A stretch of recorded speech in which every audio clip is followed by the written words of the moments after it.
Bonjour.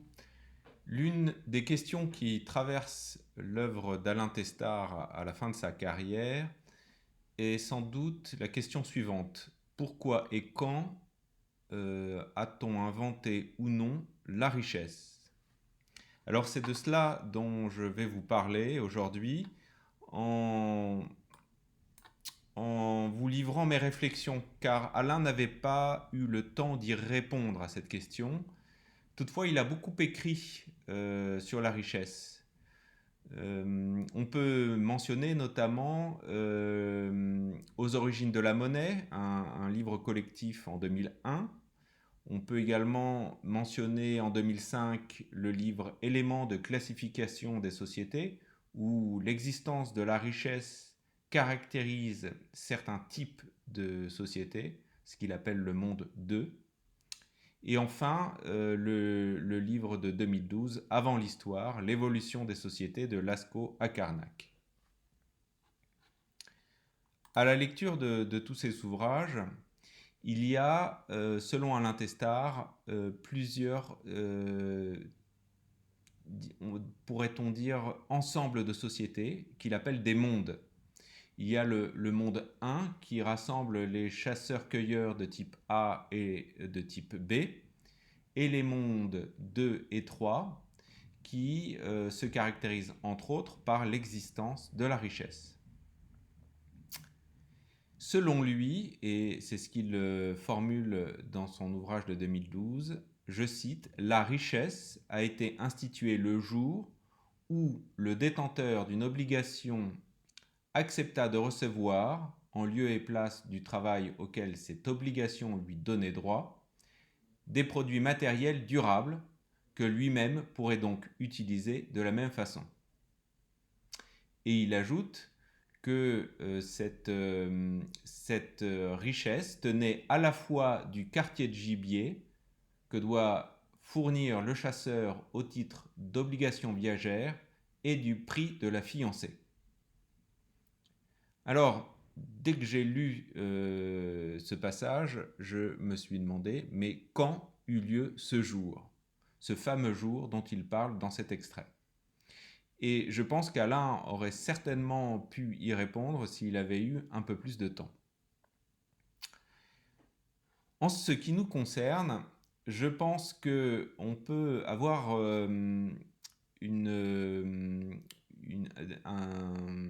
un ensemble d'éléments de réponse dans le travail séminal qu'il a mené sur les prestations matrimoniales avec son équipe. Alors, il faut mentionner l'article de 2002 sur les prestations matrimoniales. Une fois de plus, avant l'histoire, et plus particulièrement le chapitre 7. Et enfin, un article posthume de 2014, l'évolution des chasseurs-cueilleurs, hypothèse supplétive sur le mariage.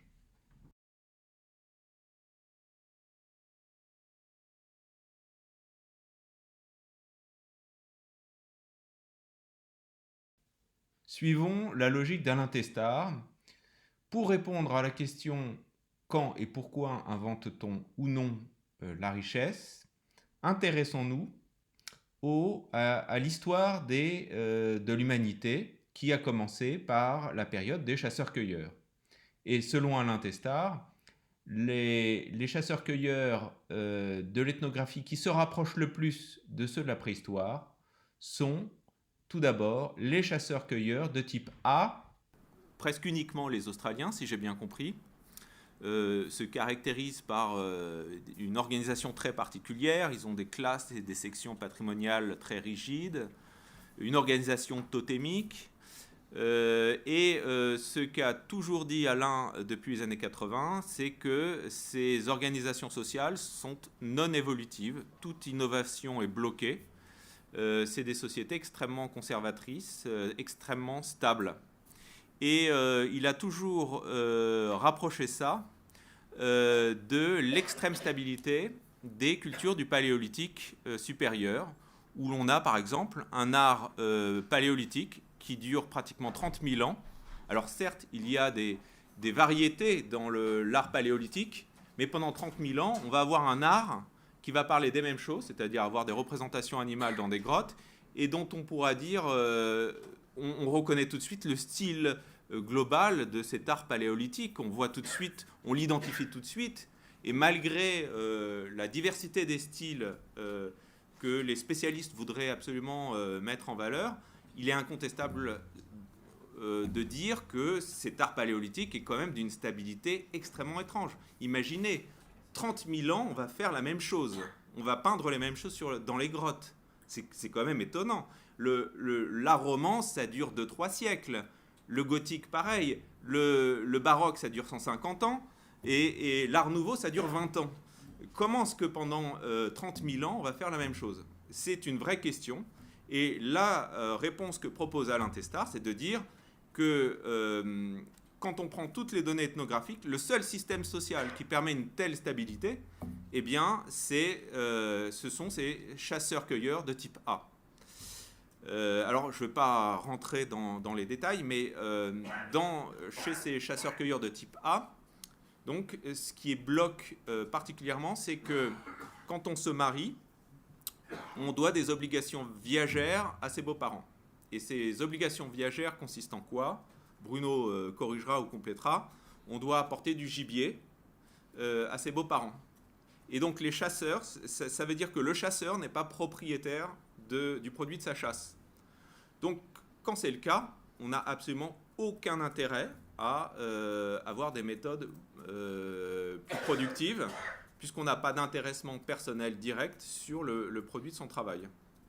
Et selon Alain Testart, enfin vous corrigerez si je suis trop succinct, mais ça serait une des clés qui expliquerait cette stagnation technique et artistique et probablement sociale de ces chronologies paléolithiques qui durent des dizaines de milliers d'années.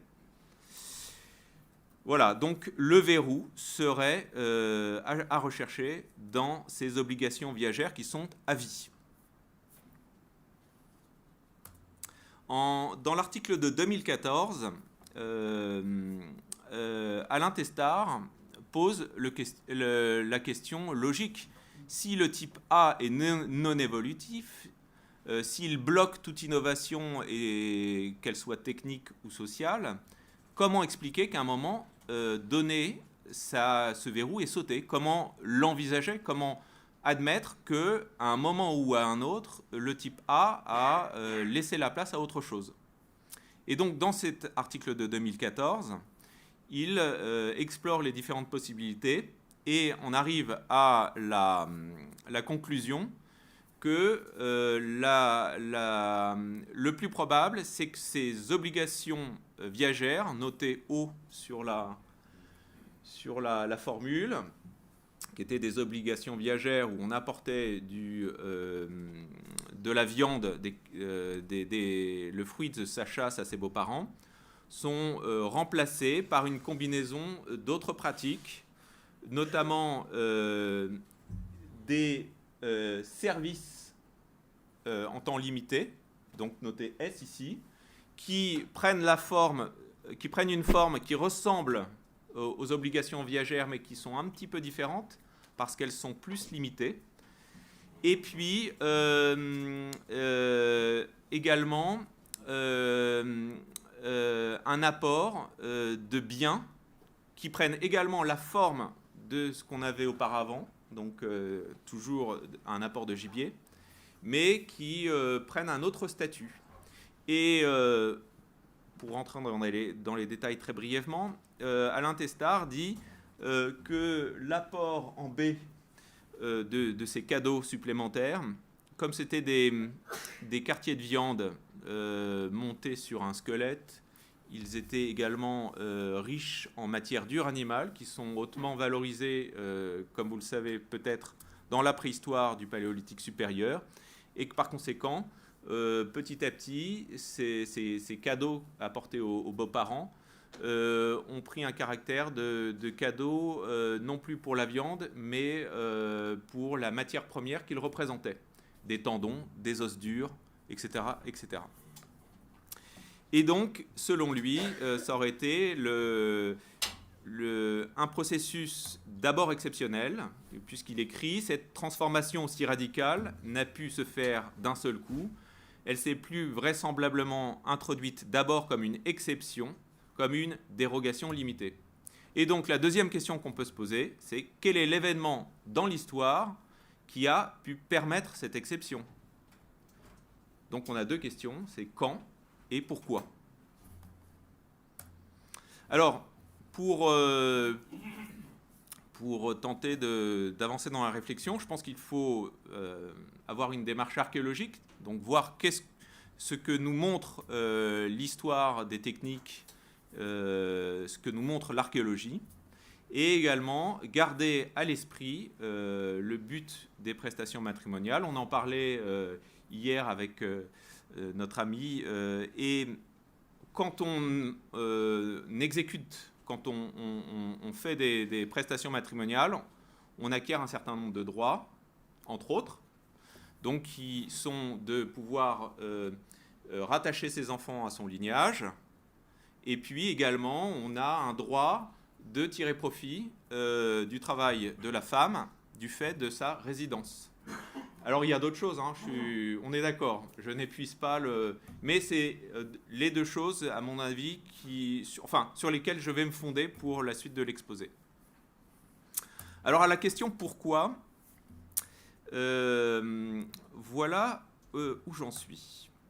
Donc on a cette formule où finalement les obligations viagères ont été petit à petit remplacées par une probable combinaison de services ou de pratiques qui allaient déboucher à la possibilité de créer un service pour la fiancée en temps limité plutôt que des obligations viagères, et un apport de biens qui annonçait le prix de la fiancée.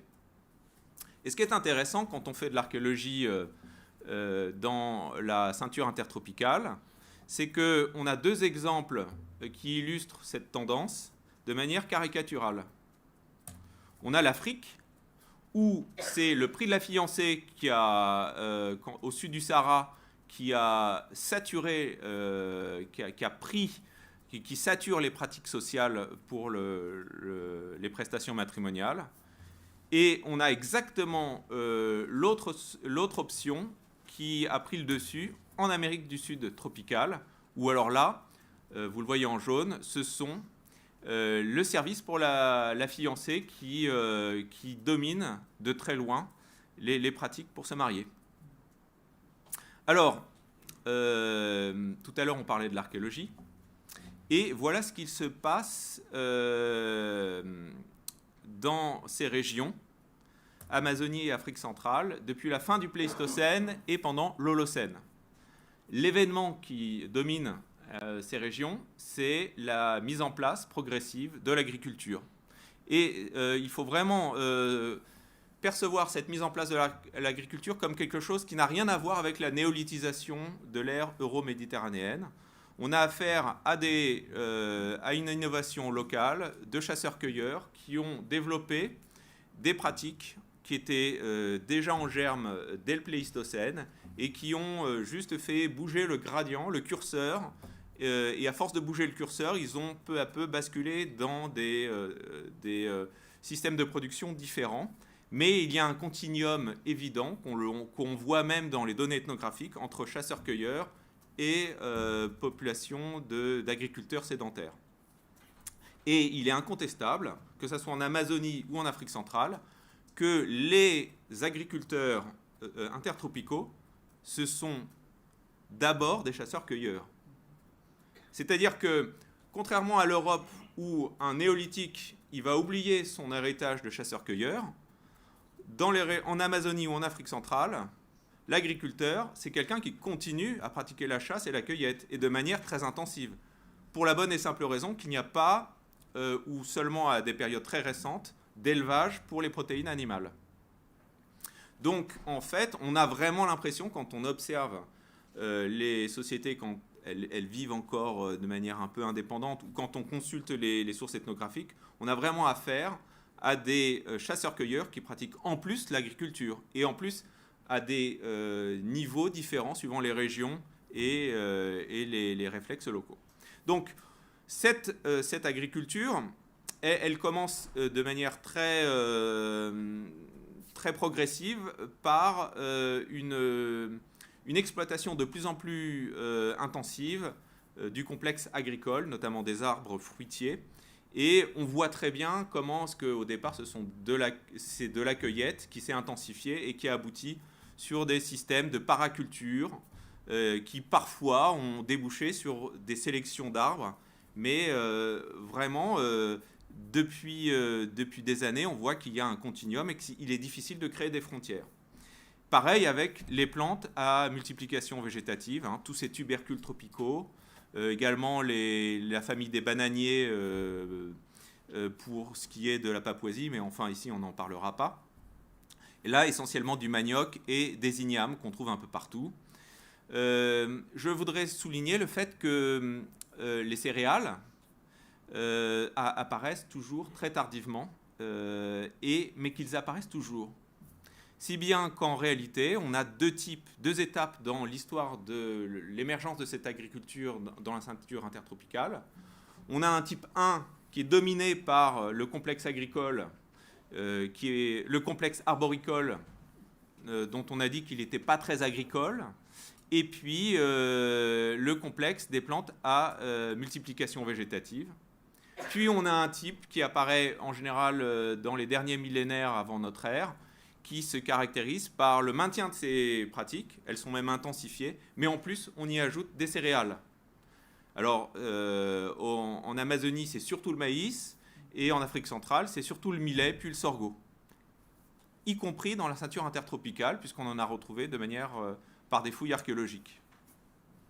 Si on compare ces deux types d'agriculture, on a un type 1 où on a relativement peu de travail, un petit peu de déboisement, mais pas beaucoup.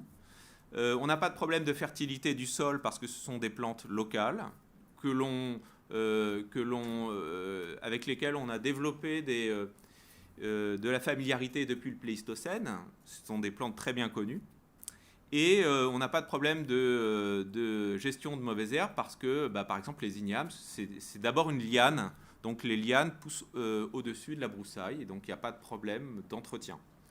On a donc, avec un type 1, des pratiques agricoles qui sont peu coûteuses en travail, mais elles s'additionnent quand même aux pratiques de chasse-cueillette qui existaient déjà. Elles ne les oblitèrent en rien. Dans le type 2, c'est un petit peu différent, parce que la présence de céréales exige une gestion de la fertilité des sols et de l'ensoleillement qui est extrêmement coûteux en travail. Il faut déboiser de grandes parcelles, il faut les sécher, il faut les brûler. Il y a un contrôle des mauvaises herbes et un contrôle de la prédation des animaux qui est extrêmement lourd et qui modifie absolument toute la famille. C'est vraiment le type 2, c'est un système qui devient lourd et qui lui aussi n'oblitère rien des pratiques antérieures. Il vient s'additionner à ce que l'on fait déjà et ce que l'on sait déjà faire. Alors qui fait quoi ?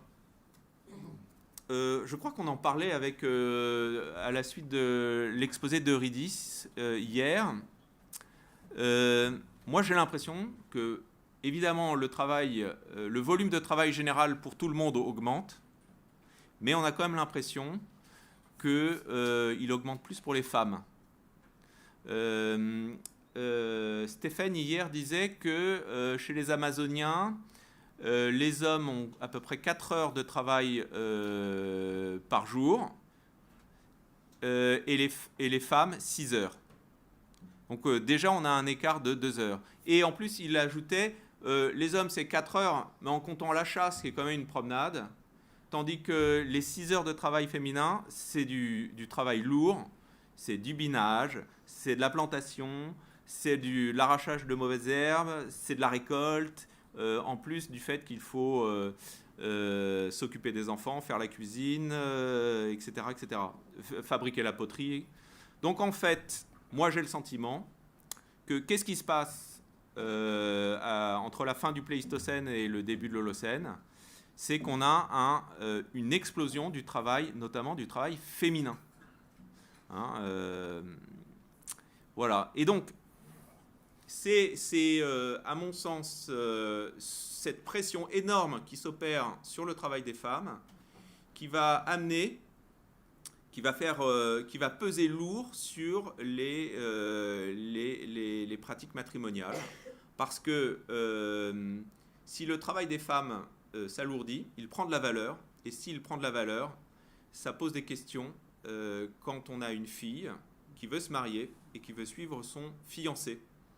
Elle va donc quitter la communauté d'origine et la communauté d'origine va perdre une cultivatrice, une cueilleuse, quelqu'un qui a une force de travail qui est absolument indispensable. Et donc, ça va créer un vrai problème. Qu'est-ce qu'on fait des jeunes femmes qui veulent se marier? Est-ce qu'on les laisse partir ou non? Alors, ce qui est intéressant, c'est que si l'on compare l'Afrique et l'Amazonie, ces deux régions ont répondu à cette question de manière complètement différente. En Amazonie, on va laisser partir la fille, mais on va quand même essayer de tirer un maximum profit de son gendre. Donc on va tout faire pour garder le plus longtemps la petite cellule familiale des jeunes mariés chez soi. On va exploiter le gendre, on va lui faire tout le sale boulot du beau-père, les sartages, etc. etc. En plus, c'est un homme que l'on va garder le plus longtemps possible dans la communauté d'origine, donc ça va être un guerrier qui va participer à la protection de la communauté. Et ces services pour la fiancée en Amazonie peuvent être très longs, hein, ça peut aller jusqu'à 5 ans. Alors, c'est un système qui permet la polygamie, mais qui ne l'encourage pas outre mesure. Et on comprend bien pourquoi, parce que s'il faut faire un service de la fiancée chaque fois qu'on se marie, alors dans les faits, ça ne se passe pas comme ça, parce que généralement, c'est juste pour la première épouse. Mais il y a des vraies questions qui se posent. Ça, c'est la solution en Amérique du Sud. Et en Afrique, quelle est la solution qui est choisie? C'est le prix de la fiancée. C'est-à-dire qu'on exige du gendre quelque chose. On dit, OK, tu emmènes ton amoureuse, mais tu nous donnes quelque chose qui nous permet de la remplacer. Et on voit très bien, le prix de la fiancée en Afrique, c'est le chef de lignage qui l'encaisse. Et qu'est-ce qu'il fait? Avec le prix de la fiancée qu'il récupère, il prend une autre coépouse. Donc il prend une nouvelle travailleuse qui, d'un point de vue comptable, va remplacer la fille qui part. Et c'est comme ça qu'on a un système en Amérique du Sud qui s'est développé sans créer de la richesse, alors qu'en Afrique centrale, tout le système s'est fondé sur la création de la richesse qui permet de gérer la circulation de ces femmes qui ont tellement de valeur pour la survie du groupe. Donc voilà, si on s'amuse à compléter les équations d'Alain, dans un cas, il va y avoir que le S qui va rester, dans l'autre, que le B qui va rester, c'est-à-dire le prix de la fiancée. Alors quand? Ça, c'est une question qui m'a souvent posé problème. Et en fait, il faut repartir dans le livre de 2012 et cette observation de l'augmentation des innovations à la fin du Paléolithique. Cette multiplication des inventions modifie la culture matérielle et selon Alain Testard, c'est cette même accumulation des inventions qui a permis de faire pencher les communautés vers la sédentarité. Et c'est cette sédentarité qui aurait permis de développer des activités qui compensent le manque de mobilité. Parmi ces activités qui compensent le manque de mobilité, il y a les pratiques para-agricoles ou proto-agricoles qui vont peu à peu donner naissance à l'agriculture. Et on a affaire à une sorte de système de cercle vertueux qui petit à petit se met en place et qui s'amplifie pendant tout l'Holocène. Alors, ce qui est intéressant, c'est que l'inflation du travail féminin concerne aussi bien les agriculteurs, c'est ce que l'on vient de voir, que ces fameux chasseurs-cueilleurs sédentaires-stockeurs qu'on trouve dans certaines régions du monde, notamment dans le Pacifique Nord, où on a des gens qui se sont spécialisés dans la chasse et la pêche des saumons et qui ne bougent pas. Ce sont des chasseurs-cueilleurs, mais ils vivent dans des villages qui ont toute l'apparence des villages agricoles. Effectivement, pour développer un mode de vie de chasseurs-cueilleurs sédentaires-stockeurs, il faut avoir une culture matérielle extrêmement riche et extrêmement développée. C'est pourquoi il est tout à fait cohérent de penser que ce système, ce mode de vie, apparaît en même temps que l'agriculture dans d'autres régions du monde et qu'il n'est pas, aussi ancien que certains archéologues voudraient, parce que certains archéologues pensent qu'au Paléolithique supérieur, des communautés préhistoriques étaient déjà des chasseurs-cueilleurs sédentaires-stockeurs. Ça paraît peu probable, d'abord parce qu'on n'en a pas les preuves archéologiques, mais aussi parce que quand on contemple l'histoire de la culture matérielle, on voit bien que cette culture matérielle du Paléolithique supérieur, aussi raffinée soit-elle, n'est pas assez développée, n'est pas assez complexifiée pour permettre matériellement le développement de cette sédentarité qui demande autant de technologie que de l'agriculture. Alors, à la question quand, évidemment, on ne peut pas donner de date, mais on comprend très bien qu'il s'agit de cette jonction. Vous reconnaissez la figure 29 du livre de 2012, où on a cette ramification des sociétés qui apparaissent. Et cette ramification se fait probablement entre la fin du Pléistocène et la première moitié de l'Holocène, suivant les régions, y compris dans les régions intertropicales, d'ailleurs. Voilà. C'est à peu près tout ce que je voulais vous dire.